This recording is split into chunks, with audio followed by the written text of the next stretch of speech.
मेरी माँ के समान जो मेरी चाचियाँ हैं वो लोग, उन लोगों ने जिस तरीके से समय समय पर मेरी माँ मेरे परिवार को प्रताड़ित करने का काम किया, बातें ये तकलीफ़ देती हैं। आज मेरी बड़ी माँ को घर से बाहर कर रहे हैं आर्थिक महत्वाकांक्षाओं के लिए, संपत्ति पर अपनी दावेदारी पेश करने के लिए।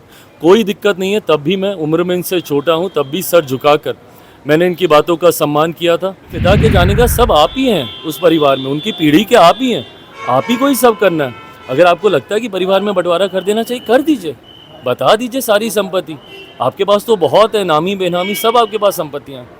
आपकी दिल्ली से लेके नोएडा से लेके कहाँ तक नहीं है, आप बता दीजिए कौन सी संपत्ति किसके पास जानी है, नहीं जानी। केंद्रीय मंत्री चिराग पासवान आज अपनी बड़ी मां से मुलाकात करने के लिए शहरबंदी पहुंचते हैं। जिस तरह से बात करें कि उनकी बड़ी मां जो राजकुमारी देवी हैं वो इन दिनों लगातार सुर्खियों में है और बंटवारे की बात है जो परिवार में कही जा रही थी। ऐसे में मुलाकात करने के लिए चिराग पासवान है वो पहुंचे थे शहरबंदी और मुलाकात कर जब पटना से दिल्ली के लिए रवाना हो रहे थे तो पटना एयरपोर्ट पर अपने चाचा को लेकर बड़ा खुलासा कर रहे हैं और अपनी चाची को लेकर भी, और क्या कुछ कर रहे हैं चिराग पासवान, छोड़ जाते हैं उनके पूरे बयानों के साथ। देखिए, मैं ज़्यादा इस विषय पे बोलूँगा नहीं। परिवार का मामला है और मैं कभी भी सहज महसूस नहीं करता परिवार की बातें सार्वजनिक तौर पर करने के लिए। पर दुर्भाग्यवश ये घटना चक्र कुछ ऐसा घटा है कि उस सार्वजनिक तौर पर वो बातें बाहर आई हैं। तकलीफ़ इस बात की भी है मुझे कि समय समय पर जिस तरीके से मेरे अपनों ने ही, और मेरे अपनों में कौन, जो मेरे पिता के जाने के बाद जिनको मेरे पिता की भूमिका में होना चाहिए, वो मेरी माँ के समान जो मेरी चाचियाँ हैं वो लोग, उन लोगों ने जिस तरीके से समय समय पर मेरी माँ मेरे परिवार को प्रताड़ित करने का काम किया, बातें ये तकलीफ़ देती हैं। ऐसे में कुछ समय पूर्व महत्वाकांक्षाओं के लिए, कभी राजनीतिक महत्वाकांक्षा तो कभी आर्थिक महत्वाकांक्षा, इससे पहले भी मुझे मेरी माँ को इन लोगों ने घर पार्टी सारी जगह से बेदखल करने का काम किया राजनीतिक महत्वाकांक्षाओं के लिए, केंद्र में मंत्री बनने के लिए। और आज मेरी बड़ी माँ को घर से बाहर कर रहे हैं आर्थिक महत्वाकांक्षाओं के लिए, संपत्ति पर अपनी दावेदारी पेश करने के लिए। कोई दिक्कत नहीं है, तब भी मैं उम्र में इनसे छोटा हूँ, तब भी सर झुकाकर मैंने इनकी बातों का सम्मान किया था। इनका जो फैसला था मैंने उसको अपने सर आँखों पर रखा। इन्होंने मुझे मेरे घर से निकाला, मुझे मेरी पार्टी से निकाल दिया, मेरे पिता की बनाई पार्टी का नामो निशान समाप्त कर दिया। जो आदरणीय चाचा जी ने कहा मैंने सब स्वीकार किया। पर आज जब मेरी माँ को भी आप इस तरीके से निकालेंगे, बेटा हूँ ना, तकलीफ़ तो होती है। इस तरीके से जब आप उनको बाहर निकाल देते हैं, उनकी उम्र अब वो नहीं है, शारीरिक तौर पे भी अब वो इतनी मजबूत नहीं है कि वो इन बातों को झेल पाएँ। जिस तरीके से उनको सदमा लगा, ऑक्सीजन चढ़ा, पानी की बोतलें चढ़ी। मैं मान रहा हूँ संपत्ति पे है भाई, आपका भी हक है, आप कर लीजिए ना अगर आपको बंटवारा ही करना है। मैं कहाँ मना कर रहा हूँ, मैं होता कौन हूँ मना करने वाला। मेरे पिता के जाने का सब आप ही हैं उस परिवार में, उनकी पीढ़ी के आप ही हैं, आप ही को ही सब करना है। अगर आपको लगता है कि परिवार में बंटवारा कर देना चाहिए, कर दीजिए, बता दीजिए सारी संपत्ति। आपके पास तो बहुत है, नामी बेनामी सब आपके पास संपत्तियाँ हैं। आपकी दिल्ली से लेके नोएडा से लेके कहाँ तक नहीं है, आप बता दीजिए कौन सी संपत्ति किसके पास जानी है, नहीं जानी।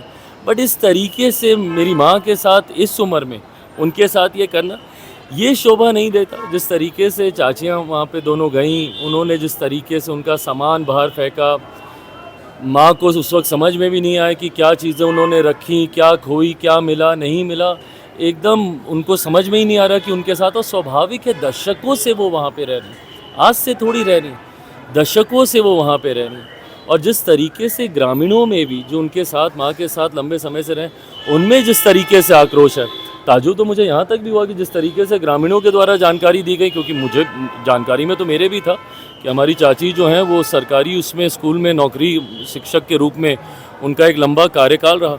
बट ग्रामीणों ने तो आज आक्रोश में यहाँ तक भी कहा कि वो कभी स्कूल नहीं गई, उन्होंने सिर्फ सरकारी पैसे का दुरुपयोग करने का काम किया, उन्होंने सिर्फ घर पे अपने भाइयों से रजिस्टर मंगवा के साइन करवाती थी। यहाँ तक भी बातें वहाँ के ग्रामीणों के द्वारा कही गई।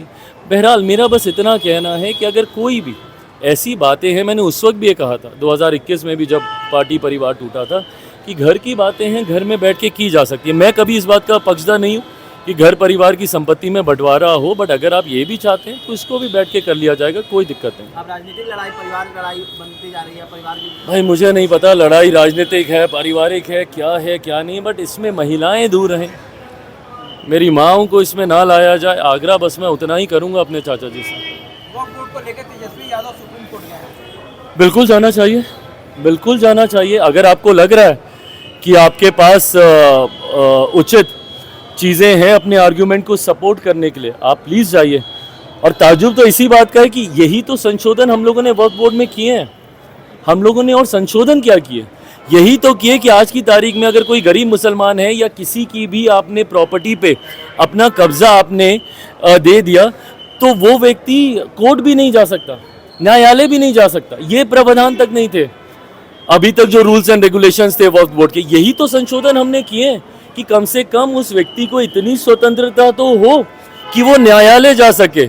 आज कैसे आप बोल रहे हैं कि मैं न्यायालय जाऊंगा, और कई लोग गए भी और कई लोग जाएंगे भी, बट बताइए उन लोगों का क्या, उन गरीब मुसलमानों का क्या, या उन ऐसे लोगों का क्या जिनकी संपत्ति पे आपने अपना कब्जा तो आपने जाहिर कर दिया, बट आपने उनको ये इजाज़त तक भी नहीं दी कि वो कोर्ट जा सकें।